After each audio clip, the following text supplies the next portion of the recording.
Everyone, please switch on your cameras.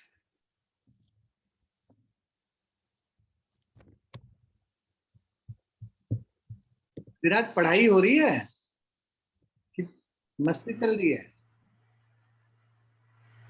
Sir हो रही है। मुझे आरव ने बताया तुम कुछ कुछ कर रहे हो, तुम लोग डिस्कशन वगैरह, बहुत अच्छा लगा हमको सुन के, है ना? बहुत अच्छा। Keep on discussing good things and work together to find out new thing and अपना सीवी स्ट्रांग करो बाहर अगर जाना है, ठीक है? और Divyansh, everything going fine? Yes sir. पढ़ाई शुरू हुई है? नहीं, किताब वगैरह आ गई?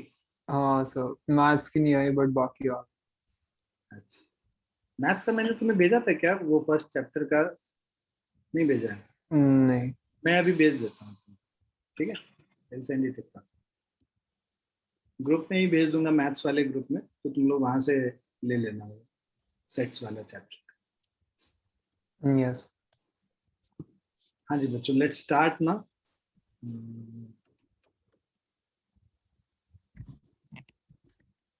सो कल की क्लास में हम लोग यूनिट्स एंड मेजरमेंट स्टार्ट किए थे, और हम लोगों ने बेसिक थ्योरी वगैरह थोड़ा बहुत पढ़ा था, और आज उसी के आगे हम लोग कंटिन्यू करेंगे, ठीक है? और जिसको भी कहीं पे भी डाउट हो अपना पूछ सकते हैं। अगर पिछली क्लास में भी कोई कुछ नहीं समझ में आया और पूछना चाहते हैं, they can also ask. So let's go ahead.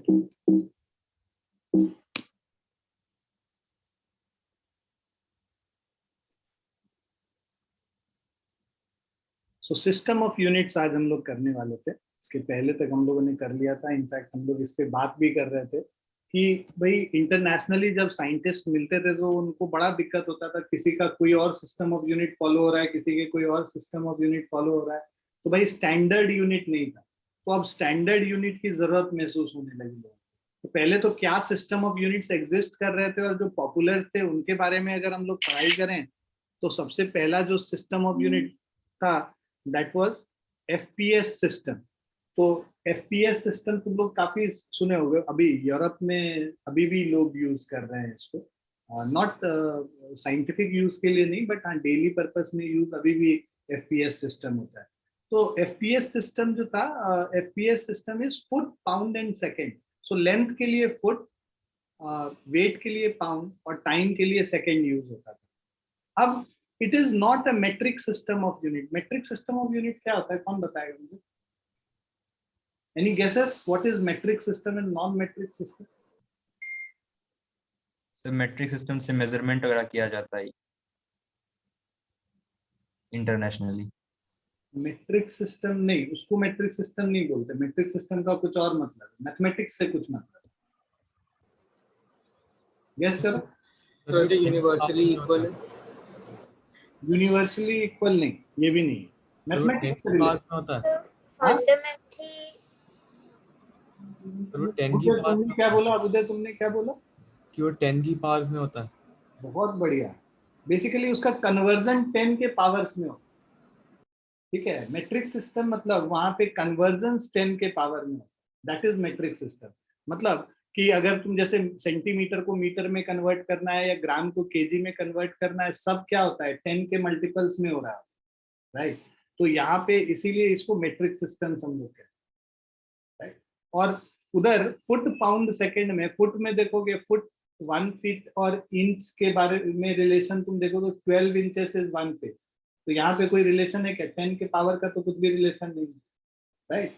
तो इसीलिए मतलब इट वाज वेरी इनकन्वीनियंट। जो एफपीएस सिस्टम था उसका ये डीमेरिट था कि वो 10 के पावर्स में कन्वर्ट नहीं होता था, मेट्रिक सिस्टम नहीं यूज करता, राइट? और सीजीएस सिस्टम जो है, centimetre gram and second full form हो गया इसका। लेंथ के लिए सेंटीमीटर यूज करता है, मास के लिए ग्राम यूज करता है, और टाइम के लिए सेकेंड यूज करता है। And it is a metric system of units. So here the conversion between smaller and bigger units are being done by in multiples of 10, right? Clear? Difference of metric and non-metric system सबको clear है?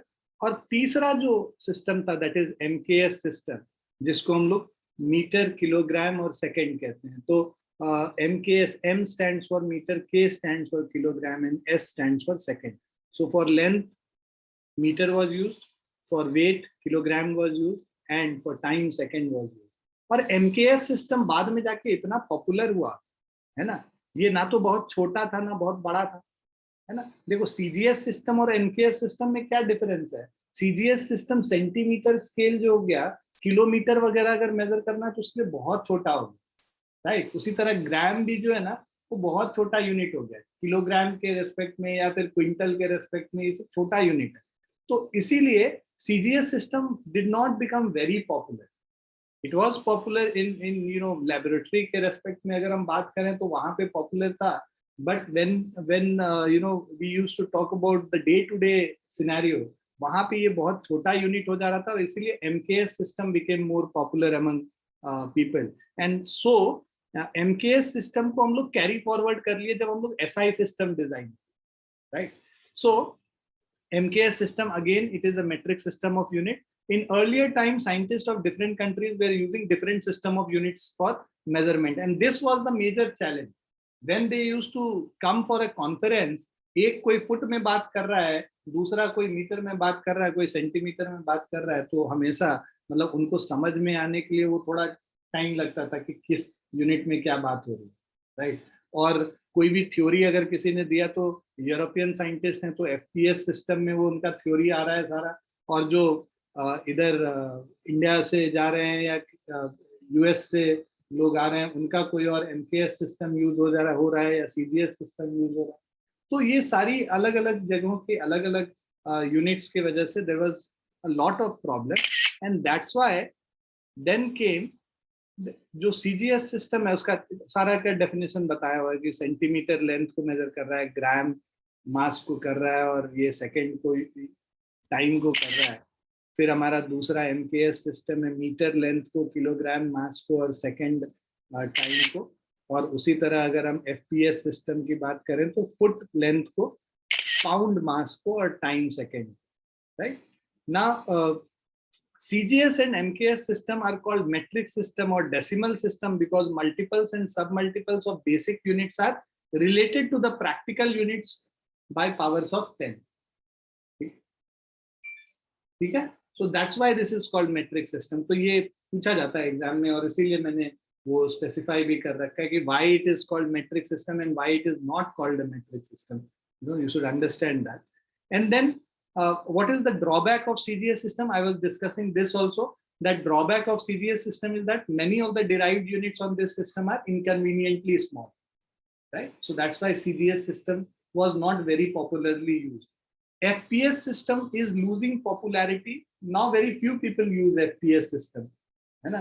तो बस height के लिए आप देखोगे कि मेरा हाइट 6 फीट 1 इंच है या 5 फीट 8 इंचेस है, या ऐसे ही बात होती है। बाकी कहीं पे भी तुम नहीं देखोगे कि फिट वगैरह में बात हो रही होती है। सारे डिस्टेंसेस अब हम मीटर और सेंटीमीटर में यूज करते हैं। So it is losing popularity because of inconvenient multiples and sub multiples involved in it for conversion, and that's why FPS lost its popularity because of this inconvenient multiples and sub multiples. Is it clear everyone? हाँ, फटाफट लिख लो ये 3 point, अगर लिखना है तो कहीं पे स्क्रिबल कर लो छोटा सा।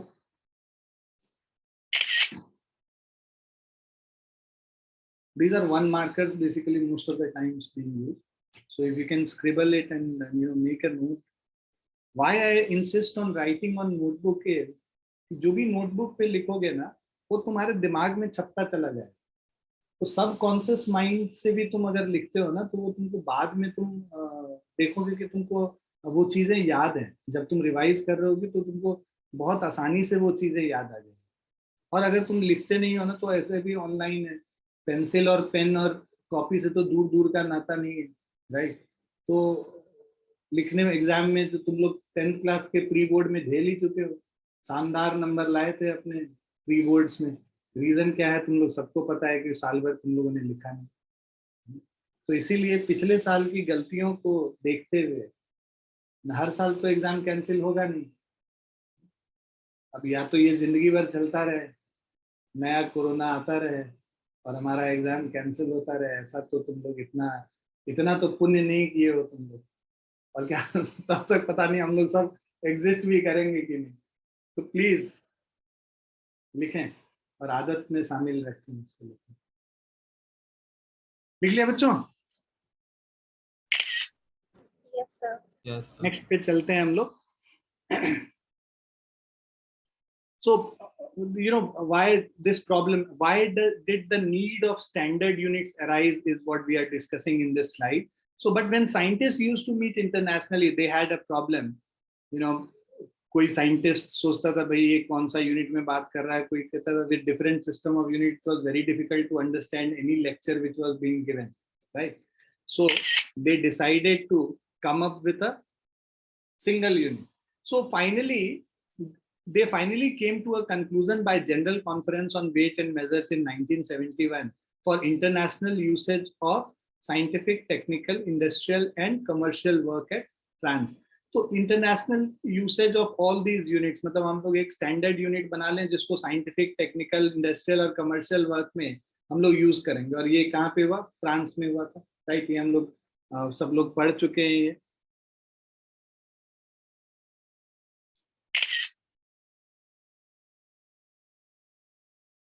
So they introduced an international system of unit and इसको हम लोग सिस्टम इंटरनेशनल डी यूनिट्स कहते हैं बेसिकली। फ्रेंच में क्या प्रोनाउंसिएशन है, मुझे तो फ्रेंच आता नहीं है, तुम लोग को आता है, बहुत लोग पढ़े हैं, तुम लोग को पता होगा। SI यूनिट्स बेसिकली इसको कहते हैं, ठीक है। नाउ एक टर्म काफी पूछा जाता है कि what is a coherent system of unit. तो ये समझना आप लोग को जरूरी है कि कोहेरेंट सिस्टम हम लोग किसको कहते हैं। सो a system of unit is said to be coherent if all the derived units can be obtained by multiplying or dividing its fundamental unit such that no numeric factors are introduced. मतलब हम लोग कुछ ऐसा नहीं करें कि भाई a is equal to 300 plus b, कुछ ये प्लस का साइन नहीं आना चाहिए। मल्टीप्लाई और डिवाइड करके हमें बड़ा यूनिट या छोटा यूनिट मिल जाए, किसी भी नंबर से या तो मल्टीप्लाई करें या डिवाइड करके अगर हम लोग यूनिट ले आए, ऐसे सिस्टम ऑफ यूनिट्स को हम लोग कोहेरेंट सिस्टम कहते हैं। वहां पे एडिशन और सब्ट्रैक्शन के साइंस नहीं आने चाहिए, है ना? So this system of units, और system of unit is said to be coherent if all the derived units can be obtained by multiplying or dividing its fundamental units. तो हम लोग जो कल हम लोग फंडामेंटल यूनिट और डिराइव्ड यूनिट कर रहे थे ना, तुम लोग सभी जगह देखे होगे लेंथ बाय टाइम हम लोग कर रहे थे, राइट? तो वो वेलोसिटी का निकल जा रहा था। लेंथ बाय टाइम स्क्वायर कर रहे थे तो एक्सेलरेशन का निकल रहा था। डिवाइड ही तो कर रहे थे ना, कहीं पे भी तुमने देखा लेंथ प्लस टाइम करके कुछ आ रहा था? हम लोगों ने किया क्या? नहीं किया। तो इसीलिए ऐसे फंडामेंटल यूनिट्स, मतलब ऐसे सिस्टम जहाँ पे कि हम लोग जो डिराइव्ड यूनिट्स को डिराइव करते हैं by only multiplying and dividing the fundamental unit, such kind of system of unit is called coherent system of unit. ये क्वेश्चन पूछा जाता है, what is coherent system of unit? जिंदगी में पहली बार लगेगा कि सुने, अगर नहीं करोगे तो इसको लिख लो कहीं पे कि भाई कोहेरेंट सिस्टम ऑफ यूनिट वो होता है जहाँ पे derived units can be derived by multiplying or dividing the fundamental unit without any numeric factors being introduced.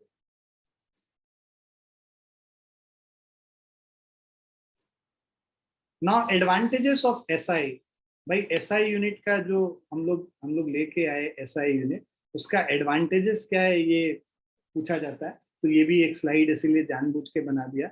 It is a rational system of unit. SI makes use of only one unit for one physical quantity. So you will find that for one physical quantity we are using one unit in SI. It's not that there are two units being used for the same physical quantity. So such kind of system of unit is called rational system of unit.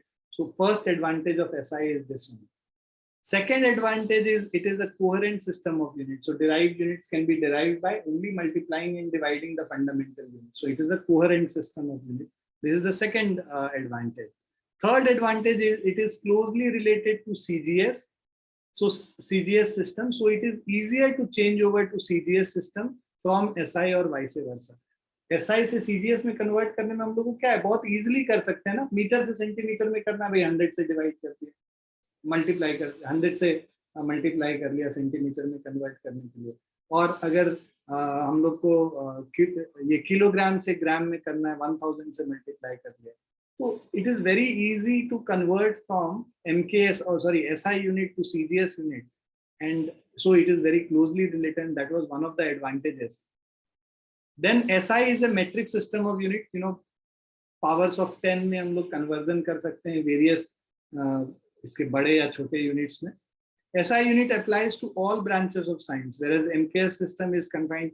तो ये बोला जाता है कि भाई जब तुमने SI unit में मीटर, किलोग्राम और सेकेंड ही लेना है, तो MKS सिस्टम यूज हो रहा था, उसी को यूज कर लेते. तो एक्चुअली SI यूनिट में क्या है, हम लोगों ने 7 फंडामेंटल यूनिट्स देखे थे, right. Other than metre, kilogram and second, there were 4 more which we studied for all the branches of science.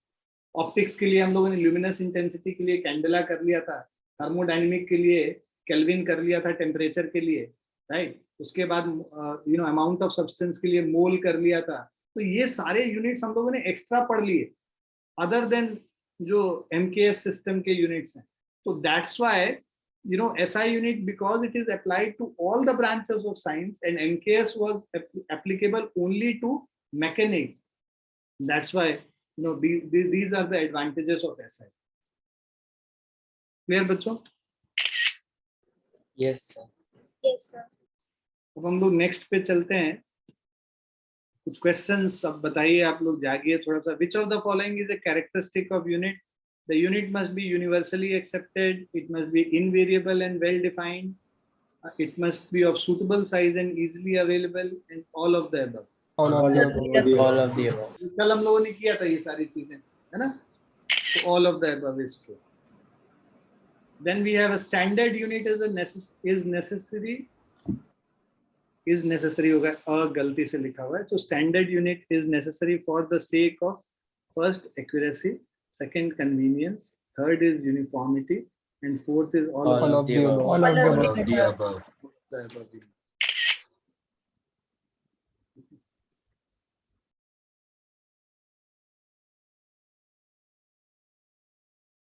Now rules for using symbols of SI units. तो भाई जब हम लोग symbols यूज करते हैं तो उसमें क्या क्या रूल्स फॉलो करना है यूनिट्स में लिखने समय, ये हम लोग को पता होना चाहिए. So rules for using symbols of SI unit. पहला रूल क्या है, is full names of unit even if they are named after scientists should not be written with initial capital letters.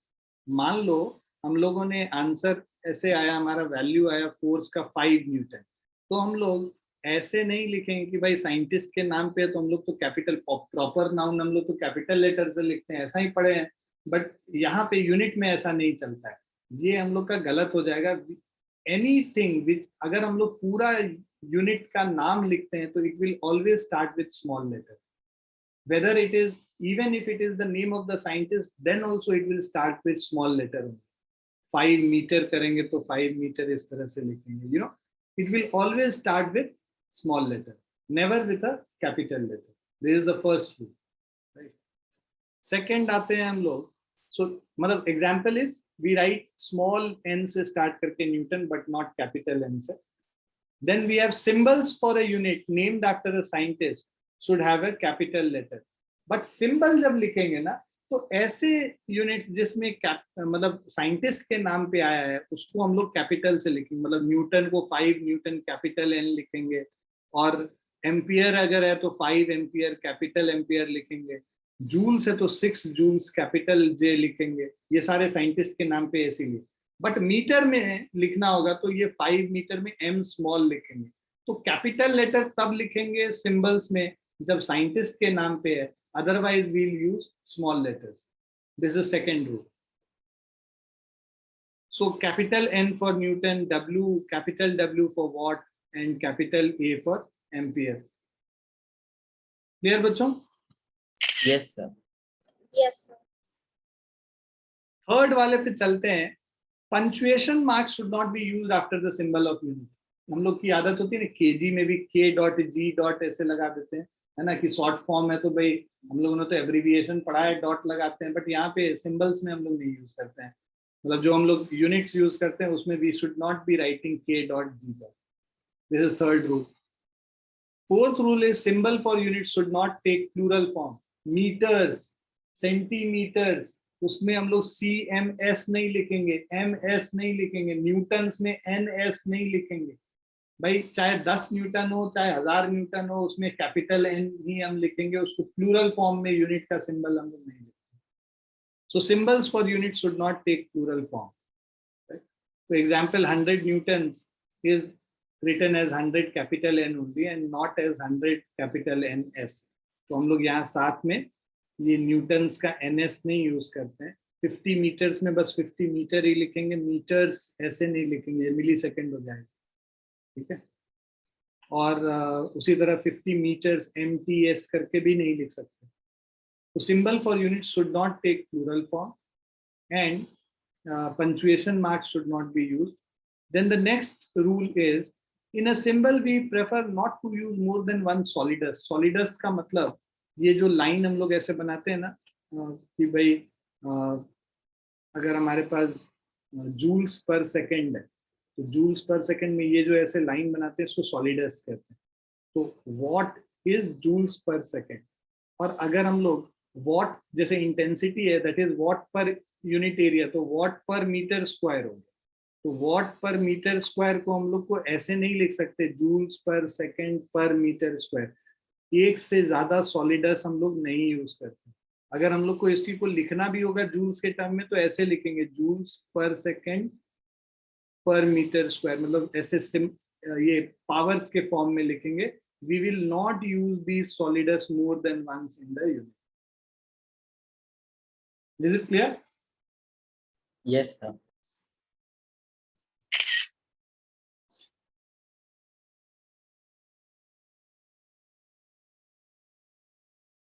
So these are the 5 fundamental rules which you need to follow when you are writing the unit. Everyone has written it? Yes, sir. Yes, sir. Which of the following is the correct form of expressing SI unit? कौन सा है? B. B. चलो good.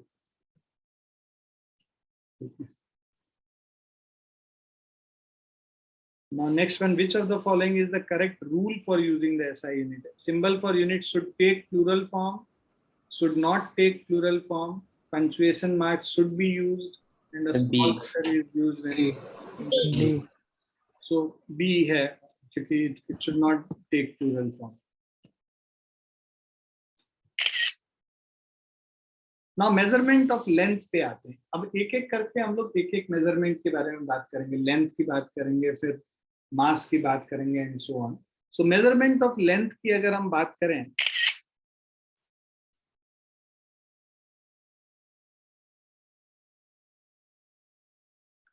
so the direct, see there are two ways of measurement of length. One is called direct method and other is called indirect method.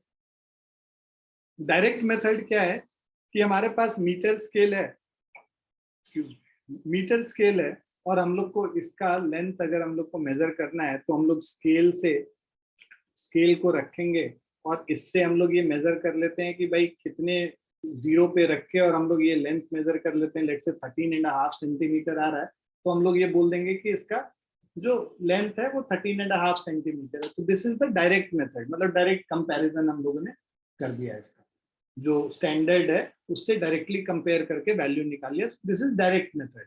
So direct method involves comparison of the distance or length to be measured with a chosen standard of length, right? Now next is, we are familiar with some direct methods of measurement of length. हम लोग जो generally direct method से familiar है, हम लोग तो हमेशा से करते आए हैं। अब अभी हम लोग को क्या करना है, इनडायरेक्ट मेथड करना है। पहले तो एग्जाम्पल क्या है डायरेक्ट मेथड का, भाई कि एक मीटर स्केल से अगर हम किसी चीज का लेंथ मेजर करते हैं तो वो डायरेक्ट मेथड हो गया। और इसका रेंज क्या होता है डायरेक्ट मेथड का मेजरमेंट का, भाई 10⁻³ मीटर टू 10⁻² मीटर, मतलब 1 मिलीमीटर से लेके 100 मीटर तक जनरली हम लोग डायरेक्ट मेजरमेंट से करते हैं। उससे ज्यादा या उससे कम है तक डायरेक्ट मेथड नहीं यूज करते, मतलब ये मीटर स्केल को नहीं यूज करेंगे। डायरेक्ट मेथड तो कर सकते हैं बट मीटर स्केल को यूज नहीं करेंगे। तो मीटर स्केल का रेंज क्या होगा, 1 millimetre to 100 metre, 10⁻³ metre to 10⁻² metre. Then there is another device, ये ISC वाले बच्चे जानते हैं, स्क्रू गेज, तुम लोग भी सुने होंगे मेरे ख्याल से, CBSC वाले बच्चे भी.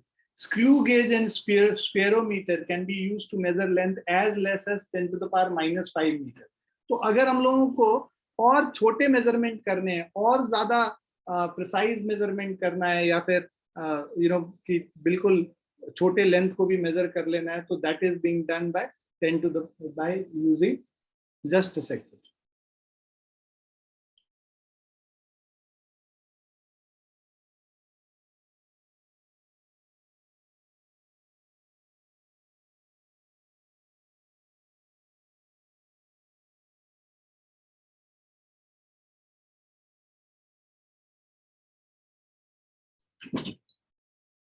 I'm sorry, Kuch. So screw gauge and spherometer is an instrument which can measure length even up to 10 to the power minus 5 meter. तो जब जहाँ पे बहुत precise measurement करना है, बहुत छोटे measurement को भी करना है, तो वहाँ पे हम लोग screw gauge और spherometer use करते हैं. Then we have, so you can see, this is how screw gauge looks like, right? तो यहाँ पे देखो, ये इसके बीच में कोई भी चीज को अगर हमें measure करना है, इसके बीच में हम लोग रख के हम लोग we measure it. Okay. And then we have, there are two scales. One is this main scale and other is this, screw, जहाँ पे कि दूसरा scale है जिसको हम लोग measure करते हैं, right? अच्छा, second is, और फिर ये spherometer होता है, ये भी एक device है जिससे हम लोग small measurements करते हैं. फिर vernier calipers is used to measure the length to an accuracy of 10 to the power minus 4 meter. So this is another device which is used to measure the length up to 10 to the power minus 4 meter. तो नाम सबके पता होने चाहिए भाई, screw gauge और spherometer 10 to the power minus 5 metre तक measure करता है, रेंज भी पता होना चाहिए. और vernier caliper 10 to the power minus 4 metre तक मेजर करता है, ये भी आपको रेंज पता होना चाहिए, right? And this is how vernier caliper looks like. Clear है बच्चों? Yes, sir. So I'll just take pictures so that you can understand catches. Right?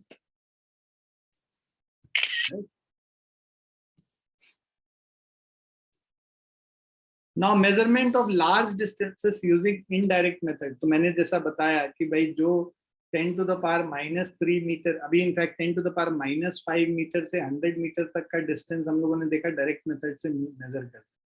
Large distances जो है, लार्ज डिस्टेंसेस मतलब हेवनली बॉडीज का distances वगैरह जब हम major करते हैं तब डायरेक्ट मेथड से नहीं करते हैं, इनडायरेक्ट मेथड से हम लोग मेजरमेंट कर रहे होते हैं. जैसे स्टार का डिस्टेंस यहाँ से निकालना है, या सन का डिस्टेंस निकालना है, या मून का डायमीटर निकालना है, यहाँ से मून का डिस्टेंस निकालना है, ये सारी चीजें इनडायरेक्ट मेथड से मेजरमेंट होती है. So large distances such as the distance of a planet or a star from the earth cannot be measured directly with a meter scale. We can never do it, है ना? शायद 7 generations 8 generations लग जाएंगे यहाँ से star तक पहुंचने में, और मीटर स्केल से मेजर करते हैं. So it's not possible. An important method in such cases is the parallax method. अब ये एक नया टर्म आया, पैरालैक्स. अब इसी पे एक पूरी आज की क्लास तो इसी पे घूमेगी. पैरालैक्स बहुत ही इंपॉर्टेंट टॉपिक है. इस पे जो पहला चैप्टर है इसमें से जो न्यूमेरिकल आता है वो पैरालैक्स नहीं आता.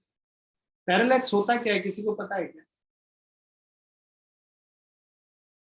कोई बता सकता है पैरालैक्स क्या होता है? अच्छा चलो मैं तुम्हें एक जादू दिखा दूं. सब लोग अपने अपने हाथ में एक पेन ले, और सामने पेन ले लिया और अपने सामने जो दीवार है, राइट? जादू क्या है, मतलब बेवकूफी है. दीवार सामने अगर है तुम्हारे तो सर, बताओ. is it the relative size multiplied relative arc seconds and arc minutes, where Not exactly that, but yeah, there is Like- some relation to that as well. like the rate, like the it is a certain ratio from your eyes to the from a nearest objects comparison, like 4 times or what 6 happens, times. I'll tell you. Yeah, I'll just put it in a proper way. You are getting to that thing. क्या करते हैं बच्चे, जैसे हम लोग ये रख लो, एक सामने हम लोगों ने रख लिया पेन अपनी आंख के सामने, राइट, और उसके बाद हम लोग क्या करते हैं, एक one close one eye, right, look it from one eye only, and then what you do, you interchange that, मतलब दूसरे आंख को क्लोज कर लो, जिससे पहले देख रहे थे उसको क्लोज कर लो और दूसरे आंख से देखो, तो तुमको ये पेन हिलता हुआ दिखेगा इधर। Did you observe? भाई पहले इस आंख को बंद करके देखा, अब फिर दूसरे आंख से देखोगे तो तुमको ये बैकग्राउंड के रेस्पेक्ट में मूव करता हुआ दिख रहा है क्या? Yes, sir. Yes, sir. तो this thing is called parallax. Actually parallax का मतलब ही ये है कि बैकग्राउंड के रेस्पेक्ट में जो इसका पोजीशन चेंज करता है, जब आप दो ऑब्जर्वेशन पॉइंट रखते हो which are close to each other, this is known as parallax. Clear है सबको? भाई बैकग्राउंड के रेस्पेक्ट में हमारा पेन का पोजीशन चेंज कर रहा है। क्यों चेंज कर रहा है? क्योंकि हम लोग दो ऑब्जर्वेशन पॉइंट रखे, एक लेफ्ट आई एक राइट आई, और उन दोनों ऑब्जर्वेशन पॉइंट के बीच में there is a distance, gap between that, right. तो ये जो ऑब्जर्वेशन पॉइंट्स के बीच में गैप है, इसको बेसिस कहते हैं। बेसिस, BASIS, बेसिस कहते हैं, राइट। और जिस पॉइंट को ऑब्जर्व कर रहे हैं उसका जो पोजीशन चेंज कर रहा है, बिकॉज ये ऑब्जर्वेशन पॉइंट अलग अलग है, this method, this phenomena is called known as parallax method, parallax basically. और इसको हम लोग यूज करते हैं इनडायरेक्ट मेथड, जो हम लोग कह रहे हैं indirect method distance to measure करने के लिए, this is what is used to measure the indirect method. Clear है सबको? पैरालैक्स तो समझ में आ गया ना सबको? Yes, sir. अब इसको यूज करते हैं कि कैसे यूज करेंगे। Just say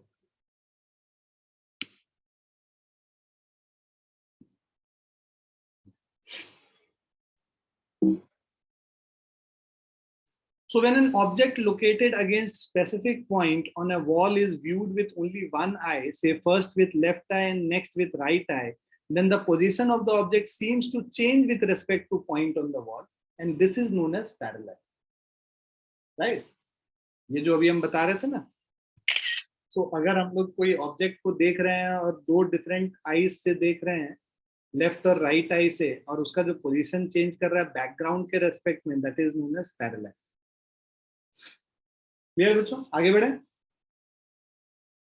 So parallax is the name given to change in the position of an object with respect to the background when the object is seen from two different positions.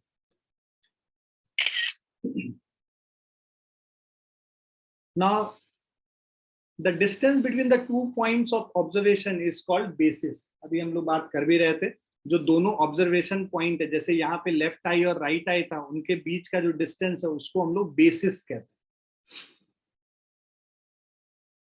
The distance d of far away planet is measured by observing it from two different places on the earth, say A and B, separated by a distance AB is equal to small b. मान लो हम लोग को कोई एक distant point observe करना है, हम लोग अर्थ पे दो पॉइंट लेते हैं, दो ऑब्जर्वेटरीज लेते हैं। ऑब्जर्वेटरीज जहां से टेलीस्कोप लगा के जो हम लोग ऑब्जर्व करते हैं ना, उसको ऑब्जर्वेटरी कह रहे हैं। तो उन दो ऑब्जर्वेटरीज से अगर ये जो मान लो हमारा प्लैनेट P है, इसको हम एक पॉइंट A से और दूसरे पॉइंट B से ऑब्जर्व करते हैं, इन दोनों ऑब्जर्वेटरीज के बीच का डिस्टेंस क्या है? स्मॉल b है। और the distance of this planet from these observatories, because it is very far away, so capital D, यहाँ से दोनों से हम लोग मानेंगे कि ये जो प्लैनेट का डिस्टेंस है दोनों से बराबर है, that is equal to capital D।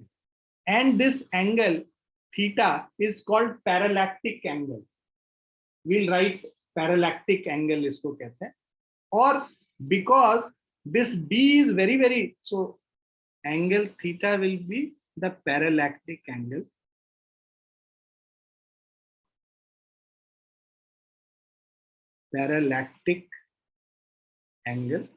and D is very very large than B, right? The distance of the earth and the planet is very very large as compared to the distance between these two observatories, right? very very large का ये symbol है, double ये वाला हम लोगों ने greater than sign कर दिया। So D is very large than B. So if D is very large than B, AB is considered as an arc. So this is considered as an arc.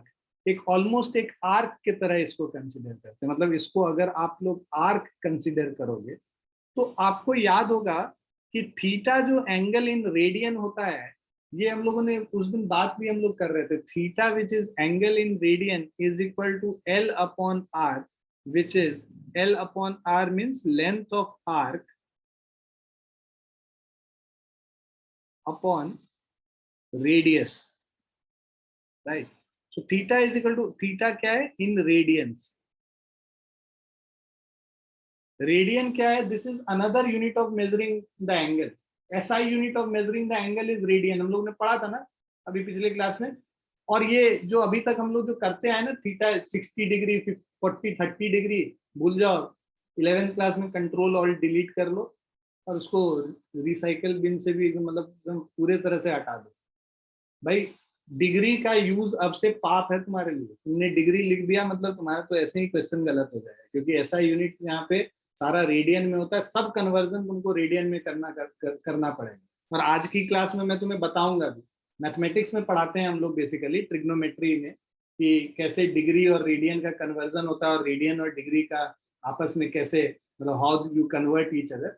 और ये बहुत ज्यादा use होता है, मतलब in fact physics में बहुत ज्यादा यूज होगा, इसीलिए हम लोग अभी कर रहे हैं. तुम्हारा पहला एक्सरसाइज ट्रिग्नोमेट्री का आज हम खत्म करा देंगे मैथमेटिक्स का. तो let us first understand this पहले कि थीटा रेडियन जो है ये क्या है? L upon R, length of arc upon radius. तो अगर तुम बात करो ये यहाँ पे ये लेंथ ऑफ आर्क है, ये रेडियस है और ये एंगल थीटा है, तो angle theta in radiance will be length of arc upon radius. तो अब इसको अगर तुम लोग यूज करोगे यहाँ पे इस क्वेश्चन में, हम लोग ये क्या कर रहे हैं कि B को एज्यूम कर लो एक आर्क के फॉर्म में. AB is considered as an arc. तो उस केस में हमारा theta is equal to length of arc B divided by radius D हो गया. तो डिस्टेंस क्या हो जाएगा? Distance is equal to B upon theta हो गया. Distance of the planet is equal to basis upon the theta radian. अब तुम करते क्या हो बेसिकली, समझो इसको कि कैसे हम लोग मेजर करते हैं कि भाई एक्चुअल सिनेरियो में क्या होता है. एक्चुअल सिनेरियो में क्या होता है, हमारे पास 2 ऑब्जर्वेटरी पॉइंट होता है. ये 2 ऑब्जर्वेटरी पॉइंट है और ये प्लैनेट है. तो हम लोग पहले टेलीस्कोप को रखते हैं, एस्ट्रोनॉमिकल टेलीस्कोप को रखेंगे, और वो जो है ना, जितने डिग्री से तुम इसको रोटेट करोगे ना, वो डिग्री तुमको पता चल जाएगा कि ये θ1 एंगल से तुम वर्टिकल से इसको रोटेट किए इस प्लैनेट को देखने के लिए. आ रहा समझ में? तो अब यहां पर से अगर एक वर्टिकल ड्रॉ करोगे तो if this is θ1, this will also be θ1. Alternate interior angles पढ़ा है ना आप लोगों ने, राइट. उसके बाद दूसरे ऑब्जर्वेटरी पे जाएंगे, वर्टिकल से कितने एंगल हम लोग को रोटेट करना पड़ रहा है ये पता चल जाएगा, θ2. तो ये भी हमारा क्या हो गया? ये भी θ2 हो जाएगा, ऑल्टरनेट इंटीरियर एंगल. तो जो तुम्हारा एंगल ये जो थीटा था रेडियन का, ये मेजर कैसे करोगे वहां पे? θ1 प्लस θ2 करके. और तुमको इन 2 ऑब्जर्वेटरीज के बीच का distance, this you can calculate. भाई वहां पे वो तो कैलकुलेट कर सकते हो ना, ऑब्जर्वेटरी के बीच का जो डिस्टेंस होगा वो तो कैलकुलेट किया जा सकता है. तो वो कैलकुलेट कर लिया हमने, B का वैल्यू निकाल लिया. मतलब आपको थीटा का वैल्यू पता है, B का वैल्यू पता है, तो फिर आप इसमें वैल्यू डाल के आप D का वैल्यू निकाल सकते हो. बट ये ध्यान में रखना है कि थीटा जो तुम कैलकुलेट कर रहे हो वो रेडियन में होना चाहिए. ये नहीं कि 60 डिग्री निकाल के कर दिया, आ जाएगा अंडा नंबर. आ गया समझ में सबको? Yes sir. एक बार फिर से बता दो. सही नीचे बता रहे हैं. अंदर एनर्जी भरने दो, एक सेकंड. अक्षत मारूंगा तुझे पूरा बताने के बाद. कहता फिर से बता दो.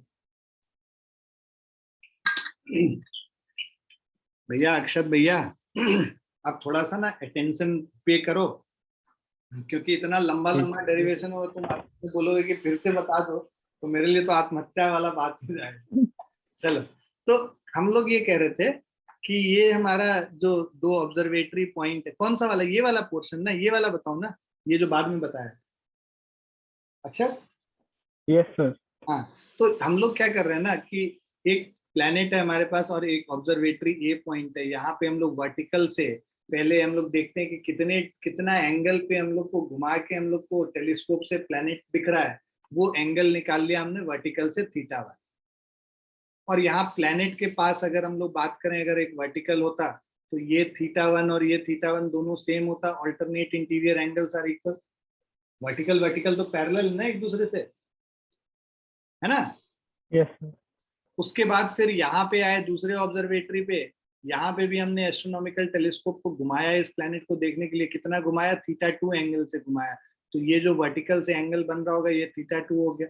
तो ये जो पूरा एंगल था थीटा, ये किसके बराबर हो गया, theta one plus theta two के बराबर हो गया, जो कि हम लोगों ने ग्राउंड पे रह के ही मेजर किया था, हम लोग को प्लेनेट पे नहीं जाना पड़ा, राइट।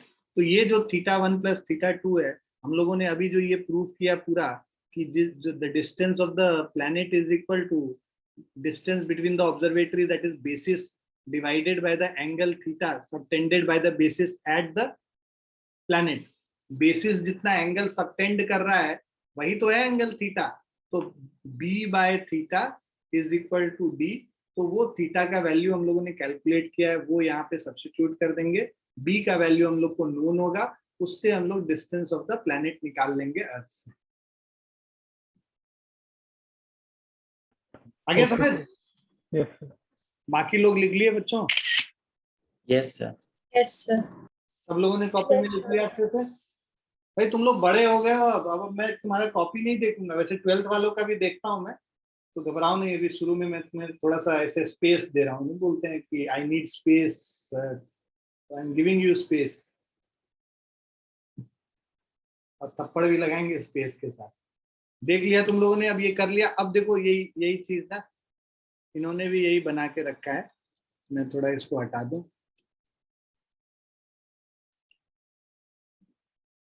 ये हमारा बेसिस हो गया, ये इस तरह से, ठीक है। अब the angle theta between two directions along with the planet is viewed at 2 points. At the 2 point is measured, which is called parallax angle or parallactic angle. मैंने बताया था ना अभी, जो एंगल थीटा उसको क्या बोलते हैं, पैरालैक्स एंगल और पैरालैक्टिक एंगल।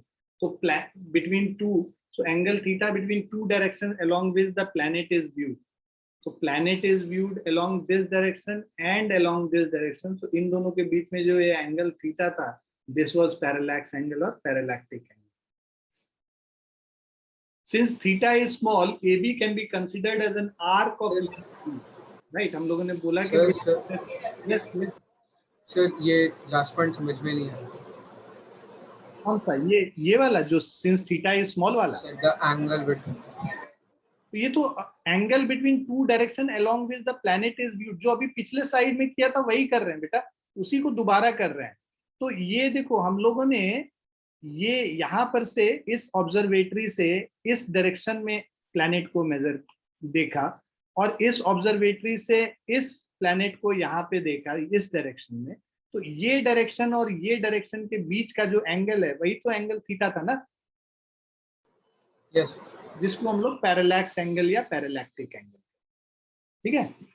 अच्छा, सिंस थीटा इज स्मॉल, तो हम लोगों ने बोला था कि भाई ये बी को तुम आर्क भी कंसीडर कर सकते हो। तो that is what is written, A B can be considered as an arc of length B of a circle with centre at P.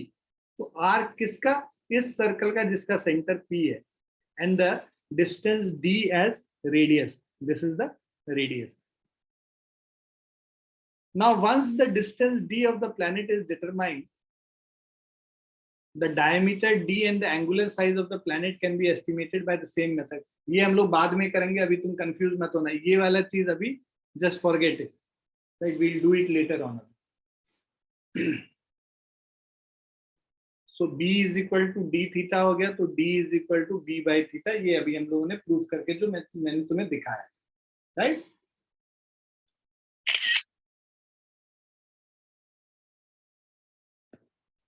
Now देखो, अब हम लोग ये दूसरा वाला जो पॉइंट पढ़ा ना हमने, कि भाई किसी किसी स्टार का अगर डायमीटर निकालना होगा तो कैसे निकालें, राइट? तो समझो इसको यहाँ पे फिर से। तो हमारे पास मान लो ये एक स्टार है ना, इस स्टार का डायमीटर निकालना है इस पॉइंट से। तो डायमीटर निकालने के लिए हम लोग क्या करते हैं, सेम मेथड फिर से अप्लाई करें। यहाँ पे क्या है, हम लोग को ये डिस्टेंस पता है, ये डिस्टेंस हमें पता है, हम लोगों को ये डायमीटर निकालना है स्मॉल डी, और ये एंगल मान लो ये अल्फा है। So the angle alpha between the two direction viewed is measured, two diametrically opposite points m and n of a planet are viewed. मान लो एक m पॉइंट है, एक n पॉइंट है, ये पॉइंट हमारे अर्थ पे है, जहां पर से हम लोग दो डायमेट्रिकली ऑपोजिट पॉइंट को जब देख रहे होते हैं तो उनके बीच का जो एंगल है दैट इज अल्फा। यहाँ पे भी सेम चीज करेंगे, वर्टिकल से जितना लेफ्ट देख रहे हैं और वर्टिकल से जितना राइट देख रहे हैं, दोनों एंगल को ऐड कर देंगे तो अल्फा एंगल पता चल जाएगा। अरे समझो बच्चों, right? So this whole angle is basically alpha, ठीक है? The angle alpha between the two direction viewed is measured, this can be measured. We already know the distance of moon, this distance would be given of the planet. Now if we want to measure the diameter, this again will be considered, because capital D is very large than small d, so this again will be considered as an arc, and in that case again this d, length of the arc d by capital D is equal to alpha, or small d is equal to alpha into capital D. So the diameter of any planet is equal to the angle alpha, this is again in radians, angle alpha into the distance of that planet will give you the diameter of that planet. So by same parallax method पहले वाले से हम लोग distance measure कर रहे थे किसी भी प्लैनेट का, और यहाँ पे हम लोग उसका साइज मेजर कर, ठीक है बच्चों?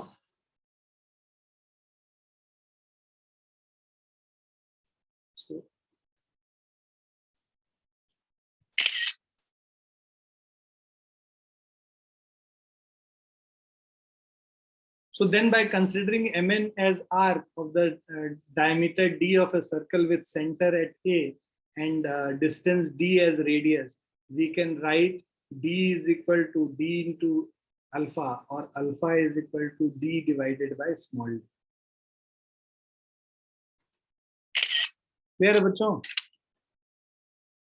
आ गया समझ में? Yes, sir. Yes, sir. अब हम लोग आते हैं ट्रिग्नोमेट्री पे। भाई ट्रिग्नोमेट्री तुम लोग बोलोगे कि सर ये कैसे आया, ये समझा दीजिए हम लोगों को, राइट? तो इसको अगर हम लोग समझें, so more generally in a circle of radius r, an arc of length r will subtend an angle of 1 radian. 1 radian का definition क्या होता है? 1 radian का definition ये होता है कि अगर हम एक सर्कल लें जिसका radius is equal to 1 unit और लेंथ ऑफ आर्क भी अगर हम लोग 1 यूनिट का लेते हैं, तो अगर 1 यूनिट लेंथ ऑफ आर्क जो है वो अगर जो एंगल सबटेंड कर रहा है इस 1 यूनिट ऑफ सर्कल पे, जो रेडियस 1 यूनिट ऑफ सर्कल पे जो एंगल सबटेंड कर रहा होगा, this theta will be equal to 1 radian. So that is what is written, if in a circle of radius r and arc of length r, arc का जो length है that is also equal to r only, then in that case you know the angle subtended by it will be equal to 1 radian. If length of the arc is equal to radius of the circle, then the angle subtended by the length of the arc equal to radius of the circle is equal to 1 radian.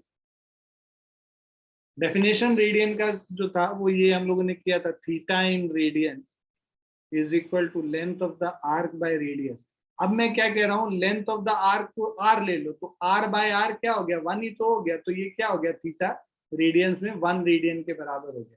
तो ऐसा circle जिसका radius 1 है और length of the arc भी 1 है, तो वो जो एंगल सबटेंड करेगा वो कितना करेगा, 1 रेडियन करेगा. क्लियर है 1 रेडियन का डेफिनेशन?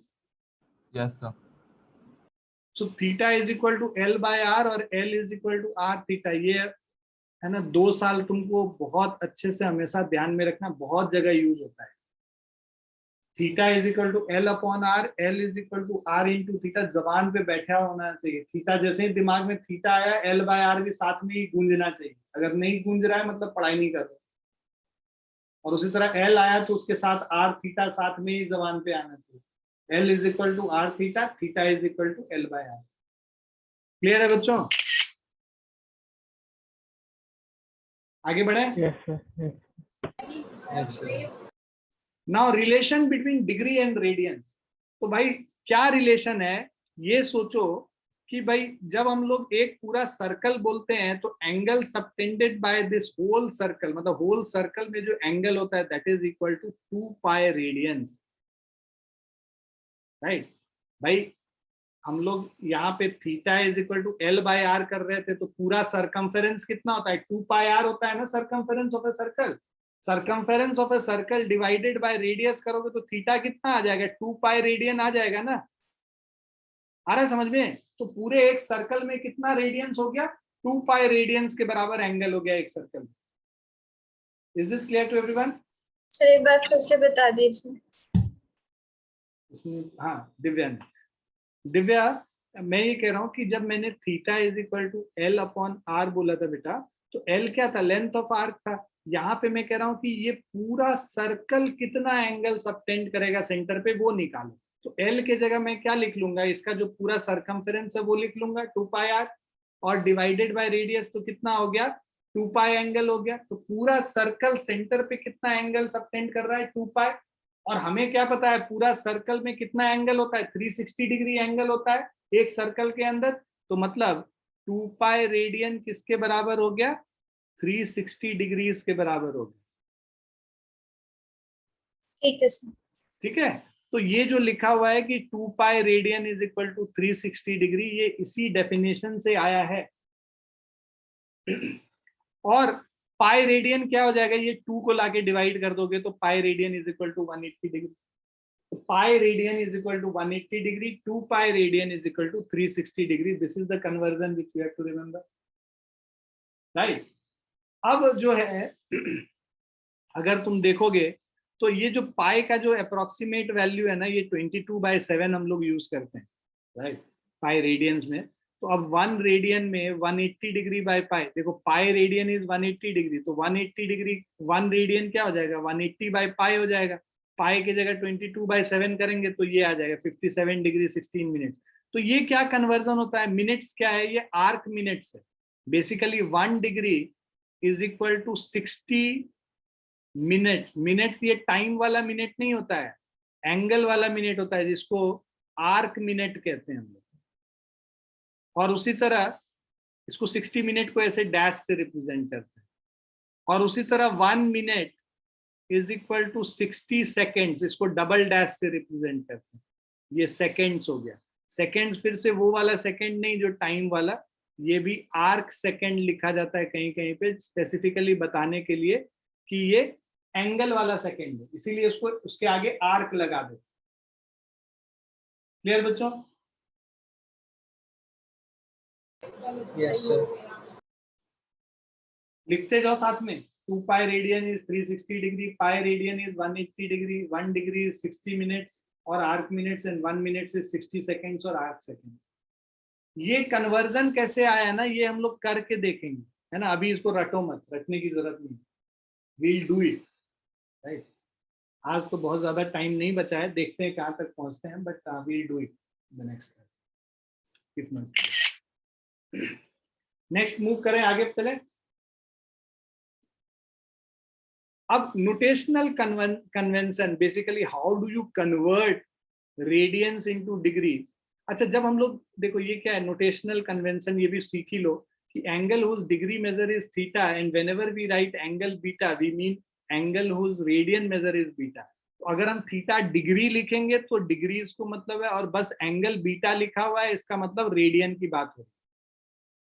मतलब π/4 angle theta is equal to π/4, मतलब ये रेडियन है। नहीं भी रेडियन लिखा है मतलब ये रेडियन है, क्योंकि यहाँ पे हम लोगों ने डिग्री का साइन नहीं बनाया, ठीक है। If there is no sign that means it is talking about radian, and if there is a sign of degree that means it is talking about degree. अब रेडियन मेजर क्या है? Radian major को अगर degree में convert करना है तो pi bye 180 से मल्टीप्लाई करते हैं। If you have to convert radian into degree, मतलब अगर आपको बोला पाई बाय 2 रेडियन को डिग्री में कन्वर्ट करो तो pi by 2 radian will be equal to pi by 2 into, ठीक है, रेडियन को डिग्री में कन्वर्ट करना है तो इसको 180 बाय पाई से मल्टीप्लाई करते हैं, रेडियन मेजर को 180 से बाय पाई से मल्टीप्लाई करते हैं, so we'll get 180 by pi, ये कैंसिल हो गया, this is equal to 90 degree.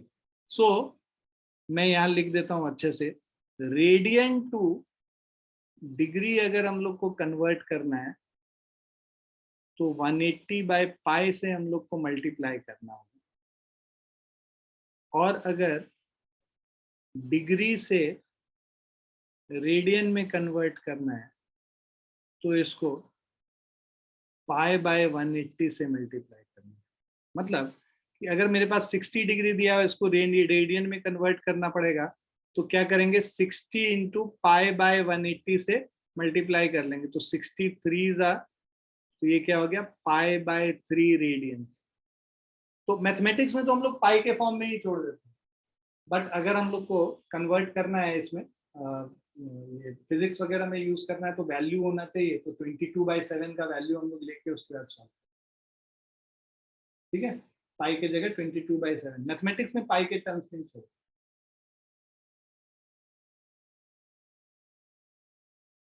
तो रेडियन टू डिग्री करना है 180 बाय पाई से मल्टीप्लाई करेंगे, और डिग्री टू रेडियन करना है तो पाई बाय 180 से मल्टीप्लाई, ठीक है। जो डिग्री मेजर था उसमें पाई बाय 180 से मल्टीप्लाई किया, तब जाके हम लोग को रेडियन मेजर मिला। उसी तरह जो रेडियन मेजर था उसको 180 बाय पाई से मल्टीप्लाई किया, तब जाके degree measure, one and the same thing written in 2 different forms.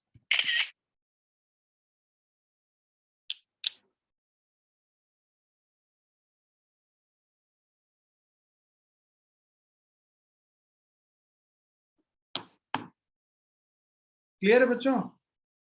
Yes sir. Yes, sir. Yes. चलो आज हम लोग यहीं पे रुकेंगे, इतना तुम लोग रिवाइज कर लेना सारी चीजें जो लिखे हैं। I will share all the slides which are there on PPT. Revise it properly and then we'll meet. I think we have a class on Friday or Thursday. I don't remember. Is it tomorrow? No, sir, Yeah. Friday. ठीक है, तो तुम लोग इसको इतना revise करो, फिर हम लोग फ्राइडे को आगे कुछ करेंगे, राइट। और वीकेंड पे तो हम लोग जैसे मैथमेटिक्स कर रहे हैं, अभी इस वीकेंड भी तुम लोग सबको ज्वाइन करना है ना। वील बी डूइंग एनीवेज, इस बार तो नीट के लिए भी अलग बैच होगा और आईआईटी के लिए भी अलग बैच होगा, तो Divya you will be coming in that NEET वाला थिंग, बट नीट वाले में पता नहीं सर, इस बार मैं उनको बता दूंगा कि मैथमेटिक्स वाला पोर्शन पहले कराना, ठीक है। ओके जी बच्चों, bye and take care. Thank you, sir. Thank you, sir. Thank you, sir. Thank you, sir. Thank you, sir.